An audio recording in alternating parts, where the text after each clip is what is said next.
Assalamualaikum warahmatullahi wabarakatuh. Balik lagi bersama saya Alvindi di channel ini. Di video kali ini saya akan membawakan sebuah cerita yang ditulis oleh Payung Hitam berdasarkan kisah nyata yang pernah terjadi yang berjudul Sumpah Pocong.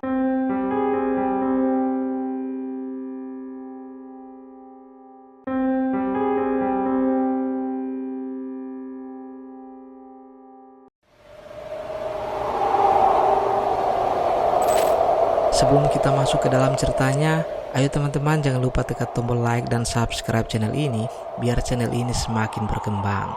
Dan teman-teman yang ingin langsung berkunjung ke akun penulisnya, nanti silahkan saja kunjungi linknya yang nanti akan saya sertakan di kolom deskripsi. Jangan lupa di follow juga akun penulisnya ya. Dan tanpa berlama-lama lagi, langsung saja kita masuk ke dalam ceritanya.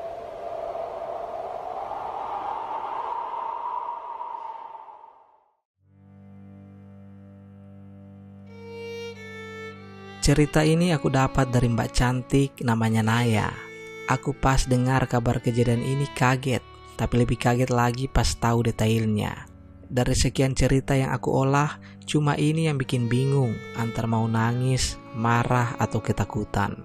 Disclaimer dari Mbak Naya dan juga aku, kalau sebetulnya sumpah ini bukan hal yang dibenarkan di Muslim, tapi entah kenapa ini terjadi. Terlepas dari apa itu sumpah pocong, semoga kita memetik hikmah dan pelajarannya. Semoga tetap jadi manusia yang bijaksana dan bertanggung jawab. Saya akan bercerita dari sudut pandang Mbak Naya. Aku gak bisa sebutin nama desa aku tinggal. Intinya aku tinggal hanya berdua dengan ibu kandungku, Bo Imah nama panggilan akrabnya di desaku.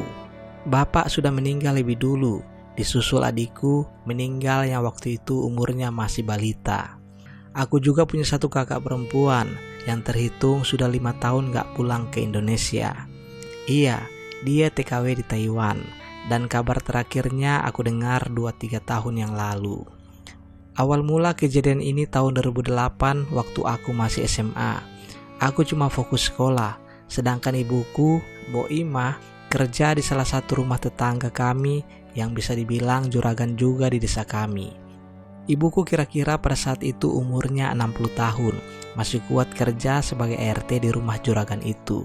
Kita panggil saja nama juragan muda itu Pak Hanif dengan istrinya Mbak Vivi. Pekerjaan ibuku seperti biasanya ART pada umumnya, mengurus 3 anak Pak Hanif yang masih kecil-kecil, bersihkan rumah, cuci piring, cuci baju, ngurus tanaman, siapin makanan, dan lain-lain. Tapi aku beruntung ibu kerja di sini, karena keluarga Pak Hanif selain dermawan, tapi juga nggak pernah menindas orang. Apalagi istrinya, yang selalu kelewatan baik sama ibuku. Seringkali pekerjaan ibuku sedikit karena sudah diselesaikan oleh Mbak Vivi. Seringkali waktu ibuku baru datang pagi-pagi, ibuku malah disuguhi sarapan oleh Mbak Vivi. Malah setiap sore ibuku mau pamit pulang ke rumah, Mbak Vivi nggak jarang menitipkan makanan mateng untukku di rumah. Mereka memang sering masak masakan enak yang mewah, supaya Naya juga bisa coba di rumah.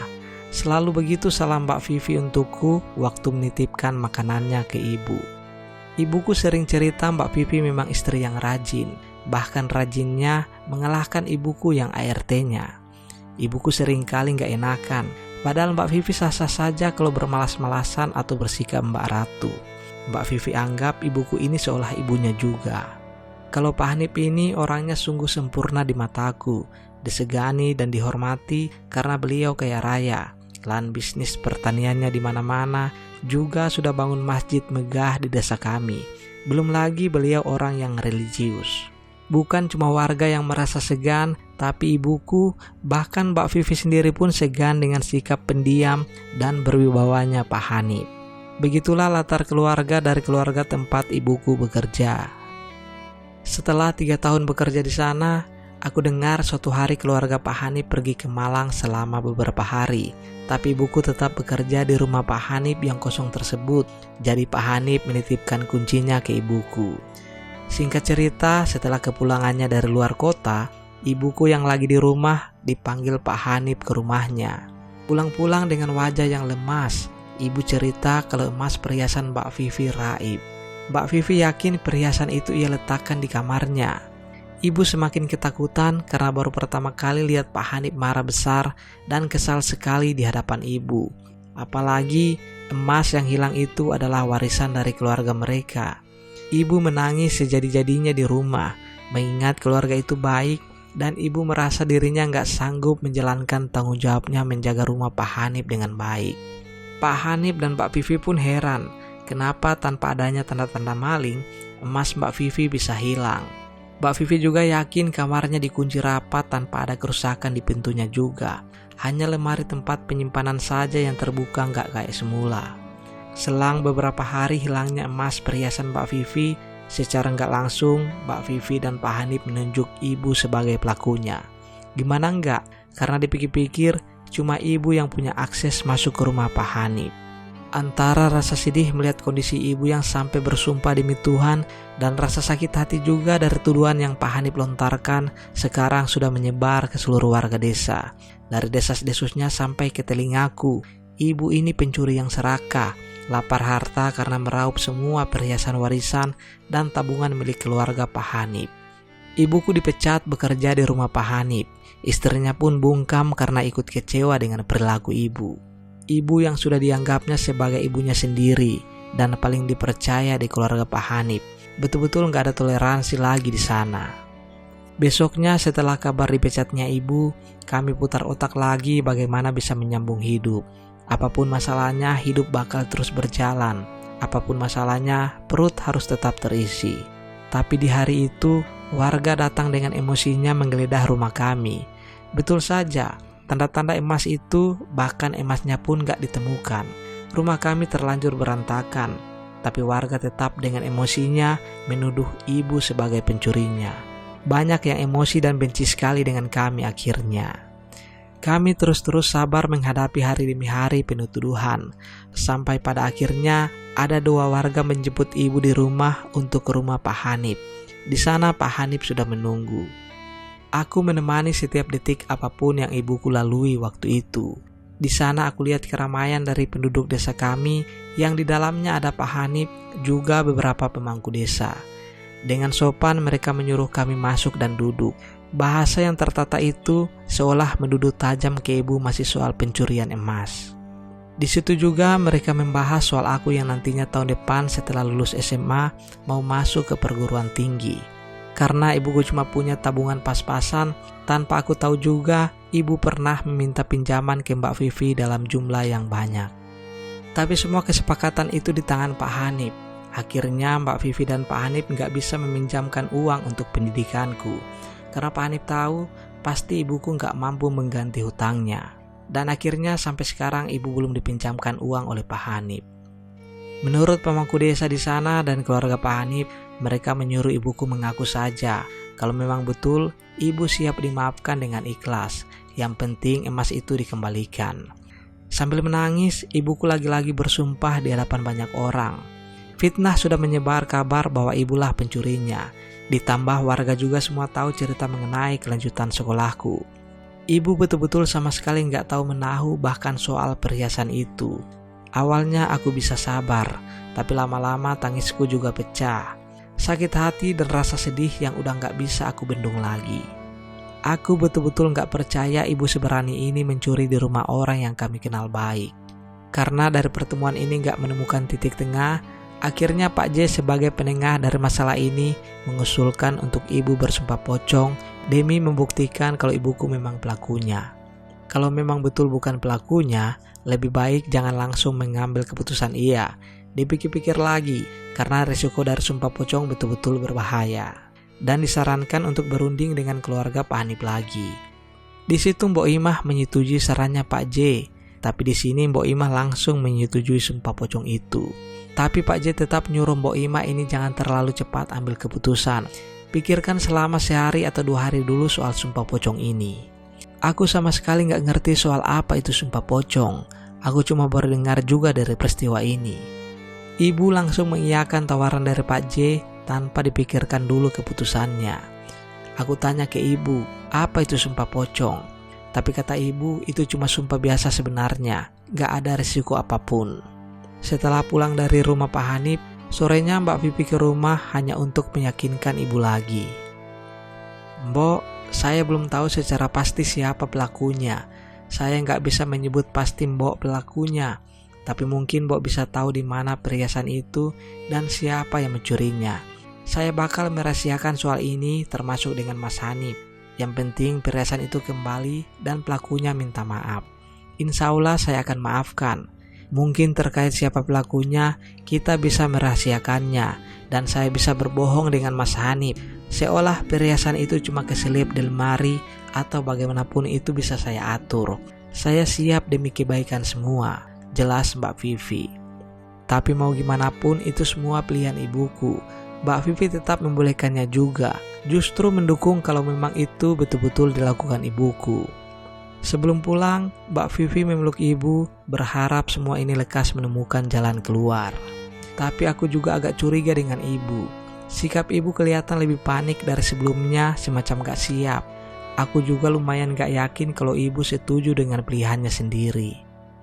Aku lebih banyak diam dan gak ngomong sepatah kata pun soal sikap ibu.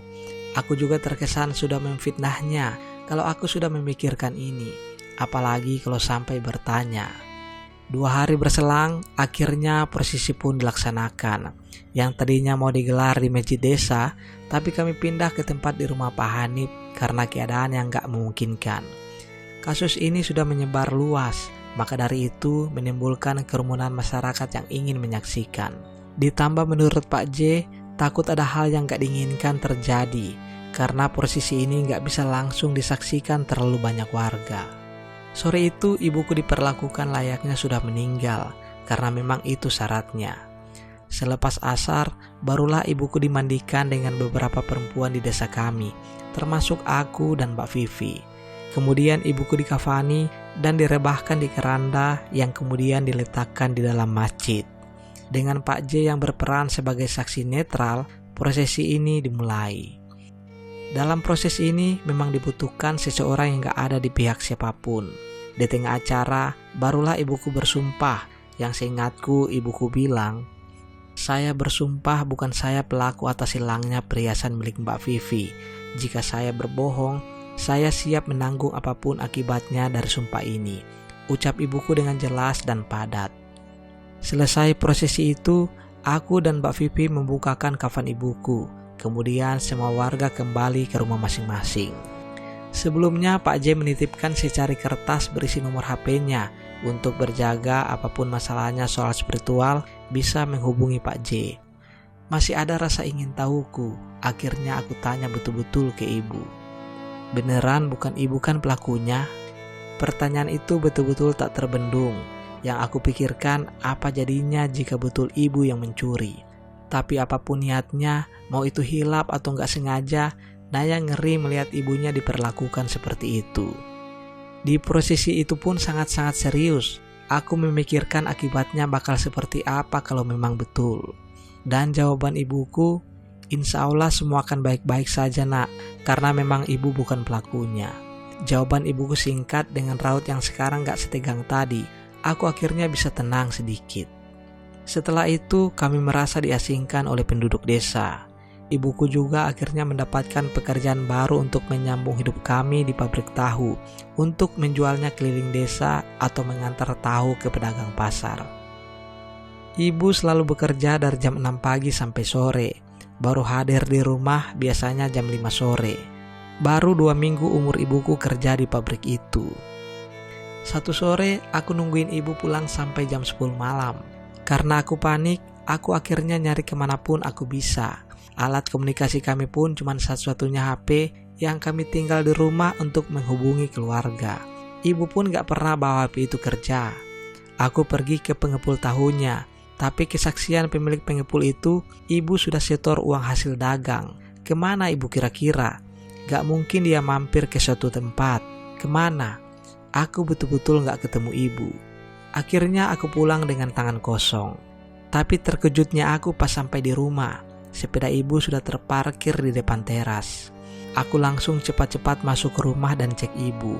Ternyata dia ada di kamar sedang tidur. Aku lega akhirnya. Aku juga maksudnya mau tidur, tapi kasurnya kehalang tubuh ibuku yang posisinya melintang di kasur. Gak ada space ruang lagi untuk tubuhku. Aku pikir ini aneh, apa ibu kecapean? Aku gak berani bangunin. Aku akhirnya tidur di ruang tamu. Selama aku berusaha untuk tidur, aku punya perasaan gak enak mengenai ibu. Juga soal posisi tidurnya yang gak seperti biasanya. Akhirnya aku cek lagi ke kamar, siapa tahu ibu berubah posisi jadi aku bisa tidur di sebelahnya. Tapi ternyata enggak, malah posisinya masih seperti tadi. Betul-betul seperti orang yang sudah meninggal. Tangannya dilipat ke dada dengan badan yang kaku. Aku balik lagi ke ruang tamu. Lagi-lagi gak mau bangunin ibu yang kelelahan. Waktu di ruang tamu aku pun mulai tidur. Lama-lama masuk ke dalam mimpi yang menurutku inilah pertanda buruk untuk ibu. Aku mimpi ibuku ada di suatu tempat entah di mana. Tapi mataku tiba-tiba seolah tertutup dan aku dengar banyak orang menangis di sekeliling. Aku bingung dan ketakutan. Yang akhirnya aku bangun dalam keadaan shock dan berkeringat deras. Tanpa sadar aku juga sudah menangis deras yang membuat wajah aku betul-betul basah. Sekedar memastikan lagi, akhirnya aku lari ke kamar ibu. Aku lihat di situ ibu kusuh sholat tahajud dan posisinya sedang ruku. Aku lagi-lagi lega. Aku kembali tidur karena memang normalnya ibu sholat tahajud setiap hari di jam yang sama. Subuhnya aku bangun seperti biasa untuk kegiatan sehari-hari. Tapi aku bingung kenapa jam 6 pagi ibu belum bangun. Gak ada pergerakan apapun dari ibu. Karena sebelum jam 6, ibu biasanya sudah berangkat pergi ke pengepul tahu. Aku lagi-lagi ke kamarnya, bermaksud bangunin ibu, mungkin dia lupa. Tapi aku goyang-goyangkan badannya, betul-betul gak bergeming. Posisinya kini yang sama, tapi melintang di kasur, dengan kepala dan wajahnya agak telungkup menghadap kiblat. Aku merinding yang juga panik, langsung menelpon Pak J. Untungnya Pak J cepat datang ke rumahku dengan istrinya. Beliau langsung ke kamar ibuku dan aku melihat ekspresi Pak J yang kaget. Pak J istighfar seolah hal buruk sudah terjadi. Ibumu udah gak ada nak, jelas Pak J. Aku yang dipelukan istrinya tiba-tiba pingsan seketika. Paginya aku terbangun di hadapan ramai orang. Di rumahku juga aku lihat ada Mbak Vivi yang merawat aku selama pingsan.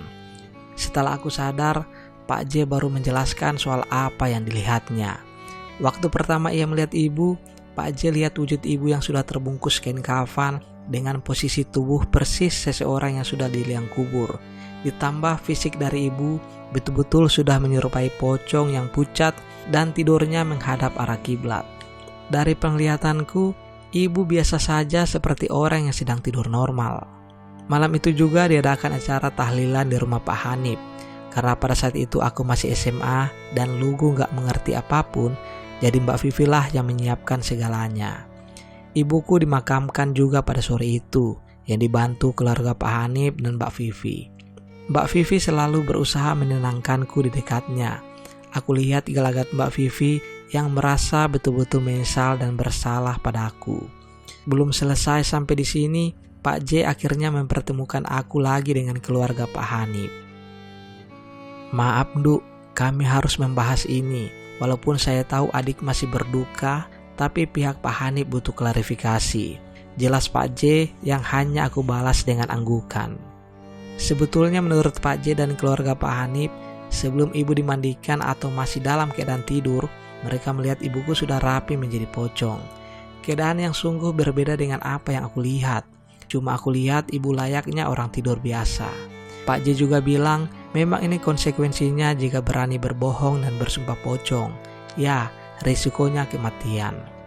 Aku yang masih gak terima sama sekali kalau ibuku pencuri bahkan berani berbohong. Aku jelaskan pada mereka kalau ibuku sakit biasa. Ibu memang punya riwayat sakit ginjal, tapi sudah lama dan didiagnosanya gak begitu parah. Aku masih gak menduga kalau ibu mencuri barang berharga Mbak Vivi, orang yang begitu baik dengan keluargaku yang sering disanjung juga ibuku soal kebaikan mereka. Setelah dipikir-pikir gak ada yang gak mungkin. Aku perlahan menerima kenyataan kalau memang ibuku yang mencuri. Sebetulnya kurang puas mungkin dari Mbak Vivi yang belum menemukan di mana emasnya. Tapi Mbak Vivi juga akhirnya memaafkan dan lebih menyesal mengambil jalan nekat seperti itu. Daripada hartanya yang gak seberapa itu harus menelan korban lagi, jadi Mbak Vivi lebih baik gak nyari lagi siapa pencurinya. Gak ada yang bisa menggantikan nyawa, tapi harta bisa dicari lagi. Setelah kepergian ibu, aku jadi sendirian hidup mandiri. Ya mau gimana lagi, rasanya semakin aku sendirian. Aku masih merasa ibu ada di sini. Wangi serimpikas jenazah masih tercium di penjuru rumah, antara sedih tapi ngeri. Beberapa hari kemudian, aku mimpi bertemu ibu. Aku yakin ini bukan mimpi karena terlalu nyata. Tapi kalaupun ini nyata, ini terlalu nggak logis. Aku dengar ibuku sambil mengelus rambutku dan memanggil, "Nduk, Nduk." Kemudian aku bangun. Melihat di depanku ada ibu yang sedang sholat memakai mukena putih dengan posisi ruku di samping tempat tidur. Aku masih gak yakin ini mimpi. Aku amati gerakannya nyata. Bahkan angin malam waktu itu terasa semelit. Semakin aku amati, aku semakin lemas dan gelap. Bangun hari sudah pagi, tapi aku bukannya segar malah ngerasa lemas dan aku pingsan lagi. Setelah dari kejadian itu, aku jadi takut di rumah sendirian. Jadinya aku cerita ke Mbak Vivi, Pak Hanif, bahkan Pak J kalau ibu masih ada di rumah. Mau dibantah seperti apapun, yang aku lihat itu ibu, nyata. "Jangan perlihatkan lagi, Bu. Naya takut. Naya sendirian di rumah," ucap aku setiap aku sendirian di rumah. Semenjak itu tidak ada lagi gangguan dari ibuku. Tapi yang namanya itu ibuku, aku gak pernah lupa gimana aku merasakan kehadirannya di sini. Apalagi aku menyaksikan detik kematiannya. Singkat cerita, aku memutuskan pindah ke Surabaya karena budeku menawarkan tinggal dengannya. Budeku atau saudara jauh dari almarhum bapakku, namanya Bu As. Aku pindah membawa seluruh barang yang bisa dibawa. Waktu aku angkut lemari yang ada di dapur, aku sekalian sapu juga karena debu numpuk yang selama ini gak tersentuh tangan. Aku nemu satu kantong plastik kecil yang sengaja diikat rapi di bawah lemari itu diletakkan. Takutnya ini punya ibuku. Aku buka dan ternyata isinya perhiasan emas. 1 kalung dan 2 emas yang ukurannya gak terlalu besar. Punya siapa ini? Aku gak pernah lihat ibu pakai perhiasan ini. Untuk apa ibu simpan perhiasan ini? Jangan-jangan ini perhiasan Mbak Vivi. Akhirnya karena aku mikir juga perhiasan yang ternyata sedikit ini sudah mengambil nyawa ibuku, aku niatnya aku simpan saja dan suatu saat aku jual yang paling harganya gak seberapa itu. Aku sudah dibuat kesal dengan keputusan Mbak Vivi karena menghilangkan nyawa ibuku. Bahkan aku ingat Pak Hanif bilang hilang semua. Ternyata cuma 3. Ya kalau cuma 3, kenapa bilang semuanya? Kalau memang semuanya, ini sedikit banget. Sudah kalut perasaanku waktu itu. Pilihanku untuk tetap aku simpan saja entah sampai kapan. Setelah kurang lebih setahun kalau nggak salah, aku pikir perbuatanku ini salah dan gak tega juga ke Mbak Vivi. Kalau memang cuma 1 biji tapi barang itu berharga, siapa yang gak akan murka atau panik kehilangannya, ya kan? Dari Surabaya aku putuskan untuk ke rumah Mbak Vivi waktu itu, ke desa tempat aku tinggal dulu, untuk sekedar mengembalikan perhiasan ini. Ternyata betul, itu punya Mbak Vivi. Ada lagi Mbak yang hilang? Siapa tahu ibuku sudah menjualnya. Nanti biar aku gantikan lagi. Tanya aku memastikan dan mau tahu juga apa memang ada sebanyak apa yang hilang. Gak perlu Naya, cuman ini aja kok yang hilang, jawab Mbak Vivi dengan entengnya. Lagi-lagi aku berpikir, cuma ini yang buat nyawa ibuku melayang. Terima kasih Naya, kamu udah baik banget mau rela jauh-jauh dari Surabaya untuk kembalikan perhiasan ini. Aku mau titip ini untuk kamu jaga baik-baik ya, tawar Mbak Vivi yang memberikan kalung tersebut. Tapi aku gak mau lagi melihat wujud kalung itu. Aku mau melupakan sakit hati dan juga mau ikhlas untuk kepergian ibuku. Aku pun menolaknya dengan sopan dan balik lagi ke Surabaya. Di jalan pulang menuju Surabaya aku berkecamuk. Mencuri bukan hal yang dibenarkan, tapi aku gak pernah habis pikir ibuku mencuri cuman untuk biaya kuliahku. bukan untuk kekayaan dan kepuasan. Kalaupun untuk kaya, sepertinya ibuku bakal mencuri dengan jumlah yang banyak. Orang yang sekali diampuni ketahuan mencuri pun bakal mengulangi hal yang sama. Bertambah, dan bertambah banyak jumlah yang dicuri. Tapi sebagai korban juga, harusnya Pak Hanif tidak melebih-lebihkan menyikapi kasus ini. Akhirnya aku hidup di Surabaya dengan tenang, memulai segalanya yang baru, dan akhirnya siap menceritakan ini ke banyak orang untuk di-sharing tanpa menjatuhkan aib sendiri. Untuk nama yang sudah aku sebut di atas, sudah aku samarkan identitasnya. Jadi kalaupun ada kesamaan, mungkin itu hanya kebetulan.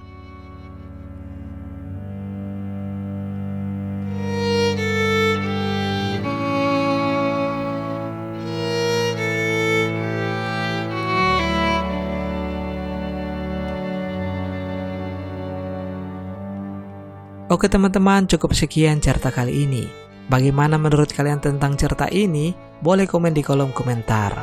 Dan buat teman-teman yang baru bergabung, jangan lupa like, komen, dan subscribe channel ini.